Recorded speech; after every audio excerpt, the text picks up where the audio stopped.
আসসালামু আলাইকুম। সবাই কেমন আছেন? আশা করি সবাই ভালো আছেন। আমিও ভালো আছি, কিন্তু 2 দিন ধরে অনলাইনে কম আসতেছি কারণ মনটা একটু খারাপ। তো আজকে অনলাইনে আসার মতো কোনো মন মানসিকতা আমার ছিল না।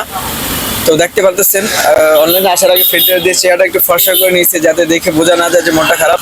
অনলাইনে আসার কারণটা হচ্ছে, আপনারা দেখছেন 2 দিন আগে তৌহিদ আফ্রিদি গ্রেফতার হয়েছে। তো আমার তৌহিদ আফ্রিদিকে নিয়ে ভিডিও করার মতো কোনো মন মানসিকতা ছিল না। তো দেখতেছি ফেসবুকে ঢুকে স্ক্রল করলে তৌহিদ আফ্রিদির একটা ভিডিও আসতেছে। তো কেউ কমেন্ট করতেছে যে শেখ হাসিনা দালাল ছিল, ওরা ডিম থেরাপি দেওয়া হোক, ওরা থেরাপি দেওয়া হোক, থেরাপি দেওয়া ঠিক আছে। এক একজনের বিভিন্ন জনের বিভিন্ন ধরনের কমেন্ট। তো দ্বিতীয় যেটা দেখলাম, তার অপরপক্ষে আবার যারা কমেন্ট করতেছে তারা বলতেছে যে সে তো মানবতার ফেরিওয়ালা ছিল, তাকে ধরা ঠিক হয় নাই। তো এক একজন এক এক রকমের কমেন্ট করতেছে। তো এটা নিয়েও আমার কোনো প্রশ্ন না, বা এটা নিয়েও আমার কোনো কথা না। আমার কথা হচ্ছে, আমরা বরিশালে একটা কথা বলি যে হাড্ডি কখনো গোস্ত হয় না, আর নোয়াখালীতে কখনো দোস্ত হয় না।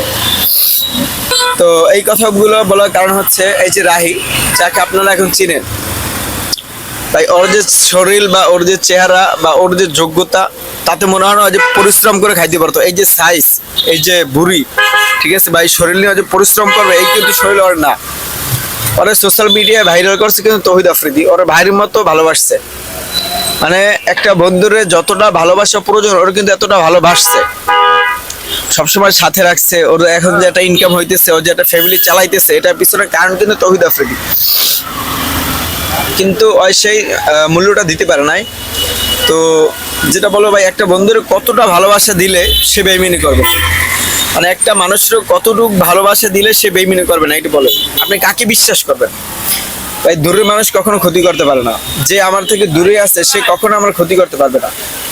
আমার ক্ষতি যদি করতে হয়, যে আমার সাথে আছে, যে আমার সাথে থাকে, যে আমার বন্ধু এবং যে আমার আপনজন, সেই শুধু আমার ক্ষতি করতে পারবে। তো আশেপাশে আপনাদের যারা আছে, এদের থেকে সাবধান।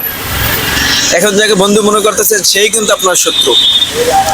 আপনি যাকে বন্ধু মনে করতে যাচ্ছেন সেই কিন্তু আপনার শত্রু। তো তার থেকে আপনি সাবধান থাকেন। কারণ তৌহিদ আফ্রিদির সাথে যদি রাহির মতো ছেলে বেইমানি করতে পারে, তাহলে আপনার সাথে আপনার বন্ধু কেন বেইমানি করতে পারবে না? আপনার বন্ধুর জন্য আপনি কি করছেন, যে যার কারণে আপনার বন্ধু আপনার সাথে বেইমানি করবে না? তৌহিদ আফ্রিদি ওর লাইফ সেটেল করে দিছে।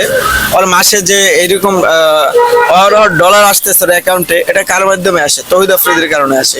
তো ও সে দামটা কিন্তু দিতে পারে না। তো এই ক্ষেত্রে আমি বলবো ভাই, আমাদের জীবনে এরকম একটা বন্ধু দরকার।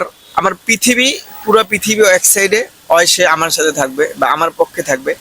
সবাই আলাদা, সবাই আমার বিপক্ষে। আমি যদি ফাঁসির আসামি হইতে, ঠিক আছে, ওই সেইখান থেকে আমার পক্ষে থাকবে, এরকম একটা বন্ধু জীবনে দরকার।